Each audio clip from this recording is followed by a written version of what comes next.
നമസ്കാരം മലയാളി വാർത്തയിലേക്ക് സ്വാഗതം. കഴിഞ്ഞ ദിവസം വോട്ടെടുപ്പ് കഴിഞ്ഞു, ജനം വിധിയെഴുത്ത് നടത്തി. എന്താണ് വിധി എന്നറിയാൻ ഇനി കുറച്ച് ദിവസങ്ങൾ കൂടി നമ്മൾ കാത്തിരിക്കേണ്ടിയിരിക്കുന്നു. എന്തായാലും അണികളൊക്കെ, അതായത് സ്ഥാനാർത്ഥികളൊക്കെ ആശ്വാസത്തിലാണ്. ഒരു ആഴ്ചകളോളം പിന്നിട്ട മണ്ഡല പര്യടനം, വോട്ടർമാരെ കാണൽ, അതിനെല്ലാം ശേഷം കഴിഞ്ഞ ദിവസം വിധിയെഴുത്ത്, അതിനുശേഷം ഈ സ്ഥാനാർത്ഥികളൊക്കെ അല്പം ആശ്വാസത്തിലാണ്. കഴിഞ്ഞ ദിവസങ്ങളിൽ ഓടിയ ഓട്ടം, അവർക്കൊപ്പം ഉണ്ടായിരുന്നവരെയൊക്കെ നന്ദി അറിയിക്കൽ, അങ്ങനെയൊക്കെ ആയിരിക്കുകയാണ്. എന്തായാലും വട്ടിയൂർക്കാവ് NDA സ്ഥാനാർത്ഥി R. ശ്രീലേഖ ഇപ്പോൾ ഒരു നന്ദി പ്രകാശനം നടത്തിയിരിക്കുകയാണ്. ഫേസ്ബുക്ക് പോസ്റ്റിലൂടെയായിരുന്നു നന്ദി പ്രകാശനം. ഫേസ്ബുക്ക് പോസ്റ്റിന്റെ പൂർണ്ണരൂപം ഇങ്ങനെ: വട്ടിയൂർക്കാവിലെ പ്രിയപ്പെട്ട ജനങ്ങളെ, NDA പ്രവർത്തകരെ, NDA സ്ഥാനാർത്ഥികൾക്ക് വോട്ട് ചെയ്ത് ഞങ്ങളെ വിശ്വസിച്ച എല്ലാവർക്കും ഹൃദയം നിറഞ്ഞ നന്ദി. നിങ്ങളുടെ അർപ്പണബോധവും പരിശ്രമവുമാണ് ഈ മുന്നേറ്റത്തിന്റെ ശക്തി. കാര്യാലയത്തിൽ നിന്നും പ്രവർത്തിച്ച എല്ലാ നേതാക്കളും, പ്രവർത്തകരും, കൗൺസിലർമാരും, media and social media team ഉൾപ്പെടെ ഓരോരുത്തർക്കും നന്ദി. ലക്ഷ്യം വ്യക്തം, യാത്ര ശക്തം, വിജയം ഉറപ്പ്. മെയ് 4 പുതിയ ചരിത്രം എഴുതാം. ഈശ്വരന്റെ അനുഗ്രഹത്തോടെ കേരളം മുഴുവനും താമര വിരിയട്ടെ. ശ്രീലേഖ എന്നായിരുന്നു ഫേസ്ബുക്കിൽ കുറിച്ചത്. മറ്റൊരു ഫേസ്ബുക്ക് കുറിപ്പിൽ: കഴിഞ്ഞ 3 ആഴ്ച എന്നോട് പക്ഷീണം പ്രവർത്തിച്ച പ്രിയപ്പെട്ട പാർട്ടി പ്രവർത്തകർക്ക്, പ്രചാരണത്തിന് പോയിടത്തൊക്കെ വൻ സ്വീകരണം ഒരുക്കിയ സഹപ്രവർത്തകർക്ക്, സ്നേഹം കൊണ്ട് എന്നെ പൊതിഞ്ഞ വട്ടിയൂർക്കാവിലെ സഹോദരിമാർക്ക്, എല്ലാ ദിവസവും എനിക്ക് ഭക്ഷണം നൽകിയ നല്ലവരായ സഹോദരന്മാർക്ക്, എനിക്ക് വോട്ട് രേഖപ്പെടുത്താൻ ഇന്ന് പോളിംഗ് സ്റ്റേഷനിലെത്തിയ സമ്മതിദായകർക്ക് നന്ദി നന്ദി, 1000 സ്നേഹമസൃണമായ നന്ദി എന്നാണ് R. ശ്രീലേഖ ഫേസ്ബുക്കിൽ കുറിച്ചത്. എന്തായാലും തനിക്കൊപ്പം ഇത്രയും ദിവസം നിന്ന NDA പ്രവർത്തകർക്കും തനിക്ക് വേണ്ടി വോട്ട് ചെയ്ത വോട്ടർമാർക്കും ഒക്കെ ശ്രീലേഖ നന്ദി അറിയിച്ചിരിക്കുകയാണ്. വിജയം ഉറപ്പെന്ന പ്രതീക്ഷ കൂടി R. ശ്രീലേഖ മുന്നോട്ട് വെച്ചിരിക്കുകയാണ്. നമുക്കറിയാം, ഏറ്റവും വലിയ പോരാട്ടം, ഒരു തീപാറും പോരാട്ടം നടക്കുന്ന ഒരു മണ്ഡലമായിരുന്നു വട്ടിയൂർക്കാവ് മണ്ഡലം. LDFന്റെ VK Prashant, UDFന്റെ K. Muraleedharan, NDAയുടെ R. Sreelekha. ആര് ജയിക്കുമെന്നത് ഒരു ഉത്തരമില്ലാത്ത, അല്ലെങ്കിൽ നമുക്കൊരു ഊഹം പോലും ഇല്ലാത്ത തരത്തിലാണ് ഇവിടുത്തെ തിരഞ്ഞെടുപ്പ് നടന്നത്. എന്തായാലും R. ശ്രീലേഖ നന്ദി അറിയിച്ചിരിക്കുന്നു. മാത്രമല്ല, VK പ്രശാന്ത് വിജയം ഉറപ്പാണ്, സേഫാണ് എന്നതടക്കമുള്ള പ്രതികരണം നടത്തിയിരിക്കുന്നു. K. മുരളീധരനും വളരെയധികം ആത്മവിശ്വാസത്തോടെയാണ്. കഴിഞ്ഞ ദിവസം R. ശ്രീലേഖ വോട്ട് രേഖപ്പെടുത്താൻ എത്തിയിരുന്നു. അതിനുശേഷം മാധ്യമങ്ങളോട് പ്രതികരിച്ചിരുന്നു. ആ പ്രതികരണത്തിലേക്ക് മാത്രമല്ല K. മുരളീധരനും മലയാളി വാർത്തയോട് പ്രതികരിച്ചിരുന്നു. രണ്ടുപേരെയും പ്രതികരണത്തിലേക്ക് നമ്മൾ പോവുകയാണ്. നല്ല പ്രതീക്ഷയുണ്ട്, വളരെ ശുഭാപ്തി വിശ്വാസം. രാവിലെ എനിക്ക് കിട്ടിയിട്ടുള്ള എല്ലാ സന്ദേശങ്ങളും എല്ലാം പോസിറ്റീവാണ്. എൻ്റെ പ്രകൃതിയിൽ നിന്ന് കിട്ടുന്ന സന്ദേശം, അമ്പലത്തിൽ പോയപ്പോൾ കിട്ടിയ സന്ദേശം എല്ലാം വളരെ വളരെ പോസിറ്റീവാണ്. ഇനിയിപ്പോ രാവിലെ വോട്ട് ചെയ്ത് മറ്റു ബൂത്തുകളിലേക്ക് പോകും. ഞാൻ വിചാരിച്ചിട്ട് ഈ ഒരു കാര്യം തീർത്തു കഴിഞ്ഞ പിന്നെ ഇടയ്ക്കൂടെ മാറണ്ടല്ലോ. ഒരുപാട് ബൂത്തുകളുണ്ട് കവർ ചെയ്യാൻ. 209 ബൂത്തുകളാണ് എൻ്റെ നിയോജക മണ്ഡലത്തിലുള്ളത്. അപ്പൊ ഏകദേശം എൻ്റെ അപ്പം 4 സ്ഥലങ്ങളിൽ പോകണമായിരിക്കും. അപ്പൊ അതില് 50-60 സ്ഥലങ്ങളുണ്ട്. അതുകൊണ്ട് നടക്കട്ടെ. ഈ മണ്ഡലത്തിൽ മാത്രമല്ല, മൊത്തത്തിൽ നോക്കിയാലും NDA വലിയ പ്രതീക്ഷയോടെയാണ് കാണുന്നത്. തീർച്ചയായും ജനം ഈ വികസനം ആഗ്രഹിക്കുന്നു, ഈ മാറ്റം ആഗ്രഹിക്കുന്നു. മതിയായി എന്നുള്ള, ഇപ്പോഴത്തെ ഈ ഒരു സിസ്റ്റം മതിയായി എന്നുള്ള ഒരു ആഗ്രഹം ജനങ്ങൾ പ്രകടിപ്പിക്കുന്നുണ്ട്. അപ്പൊ അതുകൊണ്ട് തീർച്ചയായിട്ടും ജനം NDAക്ക് ഫേവറബിളായിട്ട് തന്നെ വോട്ട് ചെയ്യുന്നതാണ് വലിയ ഒരു പ്രതീക്ഷ. NDA പലയിടങ്ങളിലും അക്കൗണ്ട് തുറക്കും. തീർച്ചയായിട്ടും തുറക്കും. വട്ടിയൂർക്കാവിലെ സ്ഥാനാർത്ഥിയായ അങ്ങേക്ക് തിരുവനന്തപുരം സെൻട്രലാണ് വോട്ട്. എങ്ങനെയാണ് തിരുവനന്തപുരത്ത് ഒരു മത്സരം വരുന്നത്? അത് നന്നായിട്ട് പോകുന്നുണ്ട്. കാരണം എനിക്ക് മാത്രമല്ല, എൻ്റെ എല്ലാ ബന്ധുക്കൾക്കും കുറേ അധികം വോട്ട് തിരുവനന്തപുരത്തുണ്ട്.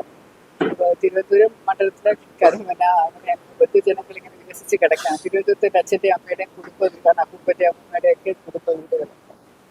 അപ്പൊ അതുകൊണ്ട് വലിയ ഒരു വോട്ടിന്റെ വർധനവ് NDAക്ക് ഉണ്ടാവും. കോർപ്പറേഷനിലേക്ക് നടന്ന അതിന്റെ അപ്പുറം പ്രതീക്ഷിക്കാന്നാണ് ഈ കോർപ്പറേഷനിൽ നടന്ന തെരഞ്ഞെടുപ്പ് നിയമസഭയിലേക്ക് മത്സരിക്കുമ്പോൾ തോന്നുന്ന ഫീൽ എന്താ? എങ്ങനെയാ അതിന്റെ മാറ്റം ഫീൽ ചെയ്യുന്നത്? ഒരുപാട് മാറ്റമുണ്ട്, ഒരുപാട് മാറ്റം. അത് പ്രചാരണത്തിന് പോലും വളരെയധികം മാറ്റങ്ങൾ ഉണ്ടായിട്ടുണ്ട്. കുറച്ചും കൂടി ഒരു സമയക്കുറവുണ്ട്, ആയാസകരമായിരുന്നു. പിന്നെ കുറച്ചുകൂടി കൂടുതൽ ഏരിയ കവർ ചെയ്യേണ്ടി വരും. പക്ഷെ എനിക്ക് തോന്നുന്നു നിയമസഭയിലേക്ക് വരുമ്പോൾ നമ്മുടെ റെസ്പോൺസിബിലിറ്റി ഇവിടെ കൂടുന്നുണ്ട്. നമുക്ക് ആളുകൾക്ക് ചെയ്തു കൊടുക്കേണ്ടതായിട്ടുള്ള കുറച്ച് വാഗ്ദാനങ്ങൾ അത് പൂർണ്ണമായിട്ട് പാലിക്കപ്പെടണം. വികസനം എന്ന് പറയുന്നത് കുറച്ചും കൂടെ ഒരു കൂടുതൽ ആത്മാർത്ഥതയും കൂടുതൽ ഒരു ഡെഡിക്കേഷനും വേണ്ട ഒരു കാര്യമാണ്. അപ്പൊ അതിന് വേണ്ടിയിട്ട് ഞാൻ പറയാവുന്ന രീതിയിലൊക്കെ ജനങ്ങളോട് പറഞ്ഞ് പഠിപ്പിച്ചിട്ടുണ്ട്. പക്ഷെ ഇത് ചെയ്യുകയും കൂടെ വേണം. അപ്പൊ ആ പ്രവൃത്തിക്ക് ഒരു മുന്നൊരുക്കങ്ങൾ നടത്തേണ്ടി. പാലക്കാട്ടെ NDA സ്ഥാനാർത്ഥി ശോഭാ സുരേന്ദ്രന്റെ ഇഷ്യൂ പൊതുവിൽ സംസ്ഥാനത്തെ NDA ബാധിക്കുമെന്ന് തോന്നുന്നുണ്ടോ? തീർച്ചയായിട്ടും ഇല്ല. ശോഭാ സുരേന്ദ്രൻ അതൊരു ഹൈപ്പായി. അവസാന നിമിഷം ആ ശോഭയ്ക്ക് നല്ലൊരു നിങ്ങളെല്ലാവരും പ്രശസ്തി കൊടുത്തു. അതുകൊണ്ട് ചിലപ്പോൾ കൂടും പോട്ടെ. അല്ല ഈ കാശ് കൊടുക്കുന്നത് ഹൈപ്പ് എന്നാണെന്ന് പറയുന്നത്. അല്ലല്ല, കാശൊന്നും കൊടുത്തിട്ടില്ലല്ലോ. അത് നമ്മൾ തെളിയിക്കാൻ പറ്റില്ലല്ലോ. ഒരു പത്രവാർത്ത ക്രിയേറ്റ് ചെയ്യുന്നത് ഒരു നെഗറ്റിവിറ്റി ഉണ്ടാക്കി. എന്റെ കാര്യത്തിലും അങ്ങനെ ആയിട്ടുണ്ട്. ഒരുപാട് നെഗറ്റീവ് പത്രവാർത്തകൾ ഉണ്ടാക്കി. വിഷ്വല് കാണില്ലേ മേഡം സെക്രട്ടറി? അത് ഞാനിപ്പോ അതിനെപ്പറ്റി പ്രതികരിക്കുന്നില്ല. അത് പാർട്ടിയും ശോഭയും ഓൾറെഡി പ്രതികരിച്ച് അതിനൊരു ഒരു ഡിഫൻസ് ഉണ്ടാക്കിയിട്ടുണ്ട്. അത് ജനം വിശ്വസിക്കുന്നുണ്ട്, ഞാനും അത് വിശ്വസിക്കുന്നു. ശോഭ ഒരിക്കലും അങ്ങനെ ചെയ്യില്ല.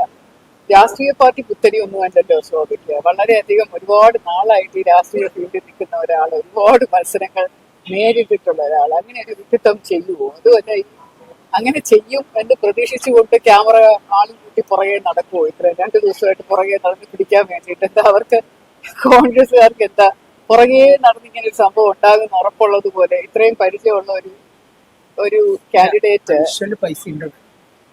അത് ആര് കൊടുത്തു എന്നുള്ളതാണ്. നോക്കട്ടെ, എനിക്ക് അതിനെപ്പറ്റി പറയാൻ ആഗ്രഹമില്ല. ഞാൻ എന്റെ കാര്യം പറയട്ടെ.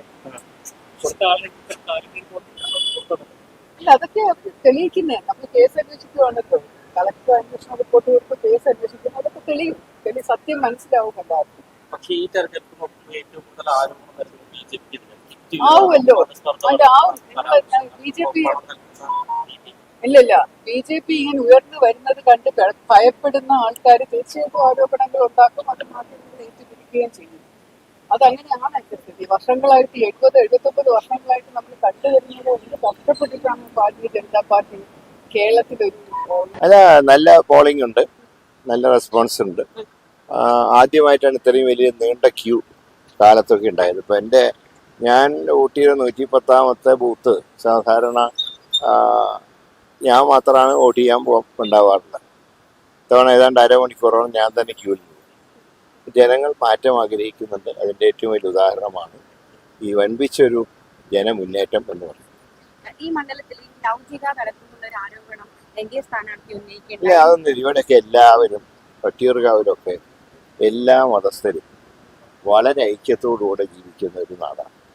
ഇവിടെ ആവശ്യമില്ലാതെ ജാതി മത വിദ്വേഷങ്ങൾ ആര് പരത്താൻ ശ്രമിച്ചാലും അത് ഇവിടെ ചെലവാകും. കഴിഞ്ഞ ദിവസം പാലക്കാടുണ്ടായ സംഭവം നോട്ട് അല്ലാതെ ജനാധിപത്യത്തിന് ഭൂഷണമല്ലാത്ത കാര്യങ്ങളാണ്. ജനാധിപത്യം നിലനിൽക്കണം. അതിന് ജനങ്ങൾ വോട്ട് രേഖപ്പെടുത്തും. അതിനവരെ ഒരിക്കലും അതിൻ്റെ പേരിൽ ഒരു എന്താ പറയണ്ടേ സാമ്പത്തിക ആരോപണം ഉണ്ടാവാൻ പാടില്ല. വോട്ടിന് നോട്ടൊരു പരിഹാരമല്ല, അത് തെറ്റാണ്. ആര് ചെയ്താലും അത് തെറ്റാണ്. കേന്ദ്ര ഇലക്ഷൻ കമ്മീഷൻ ഉചിതമായിട്ടുള്ള നിലപാട് സ്വീകരിക്കുമെന്നാണ് ഞാൻ പ്രതീക്ഷിക്കുന്നത്. വോട്ടിന് കുപ്പി ഒരു പരിഹാരമാകുമോ? നിയമത്തിന് അങ്ങനെ ഒരു പരാമർശം ഞാൻ പറയാം, വോട്ടിന് വോട്ട് തന്നെയാണ്. വോട്ടിന് നോട്ടോ വോട്ടിന് കുപ്പിയോ ഒരിക്കലും പ്രോത്സാഹിപ്പിക്കാൻ പാടില്ല. ഒരു കാര്യം കൂടി ചോദിച്ചോട്ടെ, പത്മജ വേണുഗോപാല് വിജയിക്കുമോ എന്ന് തോന്നുന്നു? തൃശ്ശൂർ UDF ജയിക്കും. UDF. തൃശ്ശൂർ UDF ജയിക്കും.